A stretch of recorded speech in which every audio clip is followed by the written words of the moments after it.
As far back as I can remember, I always wanted to be a gangster. Hi, my name is Elliot, and this is Elliot Peak Cinema. Today I want to talk about Goodfellas. I know, daring today, aren't we? A first video on a film channel being about Goodfellas? Crazy. But director/writer Martin Scorsese and writer Nicholas Pileggi kinda did something insane here.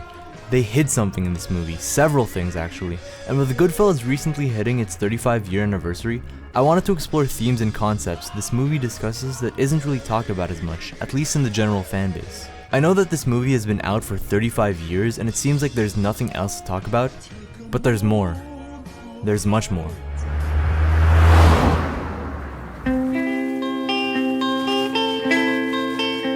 What's interesting about Goodfellas is that it's not really a traditional movie in how the plot is set up. It's not really a non-linear film either. We move forward in time throughout the whole thing, other than the opening scene. Instead, as comedian Bill Burr described, Goodfellas is like a series of scenes that is like one entire massive perfect closing joke to a good and original comedy special.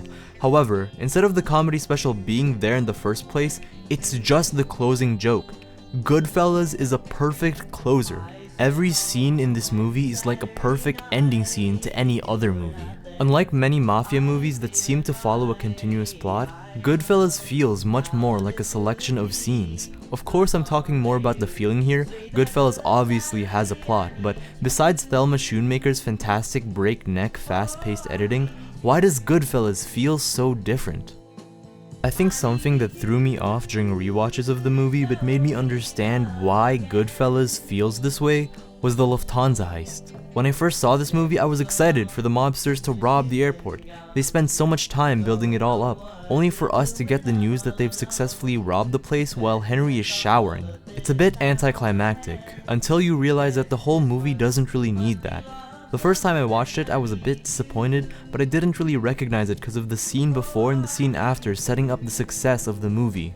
I realized that the point of the scene not showing the heist itself is because that would be work for the film, it wouldn't be play. I'll discuss this sentiment more later, but what you need to know is that Goodfellas recognizes the viewer wants Henry and his gang to succeed, but Scorsese really wants to emphasize to the viewer that Henry's outlook of the mafia life is one with rose-tinted glasses.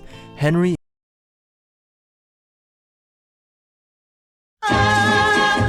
One of the most iconic shots of the movie is the opening, when Henry, Tommy, and Jimmy realize Billy Batts isn't dead and kill him inside of Henry's car. Before he's killed though, look at this shot. Notice how as the shot continues, Henry gets less and less in the frame, looking at the other two for guidance. Jimmy and Tommy have a more overt and aggressive presence, while Henry leans down towards them, unsure.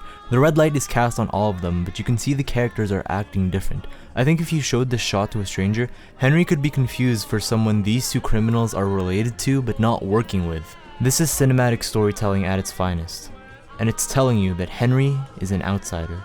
Throughout the movie, Henry is both a stand-in and criticism of the audience. Henry romanticizes the life as early as his teenage years, and the spectacle of mafia life is put front and center. He climbs the ranks and reaps the rewards and benefits of being a mobster. However, when things start getting violent and the more extreme parts of the mafia lifestyle are shown, Henry doesn't really want to engage with this. He's easily the most sympathetic and seems to have the most of a conscience of the three, being a mediator when Billy Batts and Tommy start beefing in his restaurant, and being against the murder of Spider by Tommy. Of course he enjoys the occasional beat up, but direct murder never dwells on him too well. Around the end of the movie, he tells the audience that he's never had to whack someone before. However, you realize that he's never had to whack someone only because he's never been told to. He wasn't the worst, but he was still pretty bad, and the mafia could have easily decided to raise him like Jimmy and Tommy. Henry is the least of the evils. He could have been worse, and if fate decided to lead him to that, he would have gladly accepted it. He wasn't really part of the mafia fully, he was never made guy, but he was still a mobster. And then what happens when he does this, or this, or this? Which side do you pick now? Well, I think Martin Scorsese doing this emphasizes one thing to the viewer. You are not in this movie. You are not in the mafia. You are not a mobster. Henry serves as a stand-in at first, and you seem to root for him because he's the main guy. But eventually, he stops being a made guy to the audience. Scorsese tells us to stop rooting for him because the mafia, for all its silliness and riches, only leads to one thing. Goodfellas is one of the first movies to excellently portray moral grayness. You can see the foundations of films and shows like Gone Girl, Pulp Fiction, The Sopranos, and Breaking Bad, where the main character is a relatable criminal, a morally gray anti-hero. I think Goodfellas shows how these characters can change really well and will reap what they sow. You ask yourself, when will Henry Hill get what's coming to him? This film is obviously a classic portrayal of a rise and fall story, but I think Scorsese even reinvents that by changing how it's portrayed. You want to know why the Lufthansa heist itself wasn't shown? It's because that was work during a time of play. The rise section of this movie is portrayed like Henry is playing and running around the mafia life. Things and activities just come so easily. We even see an actual heist and it's played so nonchalantly because it's during the rise section of the film. Through Henry's eyes, these were the golden times. This was when everything was easy and just play. We're seeing this through Henry's perspective, so obviously things that may seem hard might have not even been shown. These were the golden days through Henry's rose-tinted glasses after all. However, the turning point is with the Billy Batts murder. You see how shaken Henry is by the experience, and the burning red overlay they portray in this scene was always so striking to me. It's like Henry's just been struck by lightning and he's just been permanently burned, and that red spot aches throughout the entire rest of the movie. The fall section of the movie is all work. Every experience Henry goes through, even vacation, seems like something tough they're doing, even if it's more fun. The second part of this movie is much more edgy, much more violent, and much more evil. The 1980s part especially, even with the music, editing, and sunny day location, seems like a horrible situation to be in because of Henry's paranoia being extra emphasized. It's like from here on out, the mafia has stopped becoming a hobby and has become a full-time job for Henry. And then, that final scene at the courtroom with Henry's confession where everything comes crumbling down. It's weird. This scene is eerie, especially with the fourth wall break. It almost seems Henry's betrayal of the mafia is his second betrayal in the movie. The first is a betrayal of his life. You don't really see it because the movie blazes by it so fast in the beginning, and it's only through a mere glance that you realize this is the moment when Henry betrays his life.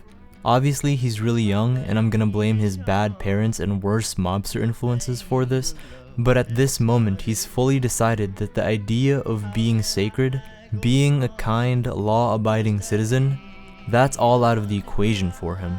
He's entering a new life in this scene. He becomes a mobster and devotes his entire life for the mafia, and throughout the movie, we see how engaged he is with this, even after he's experienced disaster, until his bad choices finally catch up to him. What does he do? He doesn't accept that this is the life he promised to be with and do his time. He betrays this life too. He betrays the good life and the good life, you know what I'm saying? Throughout the movie, the sacred and the profane are contrasted. Henry's friends and the cops are both as likely to kill him. Thomas Flight talked about this in his really good Martin Scorsese video.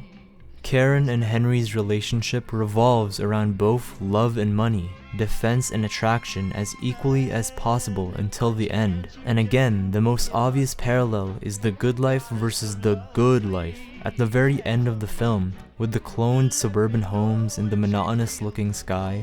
The reason why Henry in the audience feels so empty is because there's no more life to go to. There's no more ideas or set rules to follow. It's all just a profane, mundane life left to lead and waste away. Was it really worth it after everything?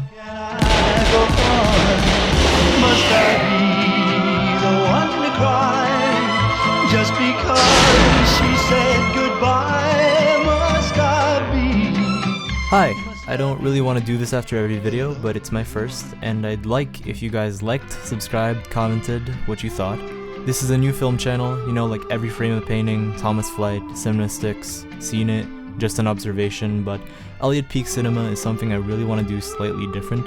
Like, I hope this video showed a bit more of my stylistic scripting and editing approach.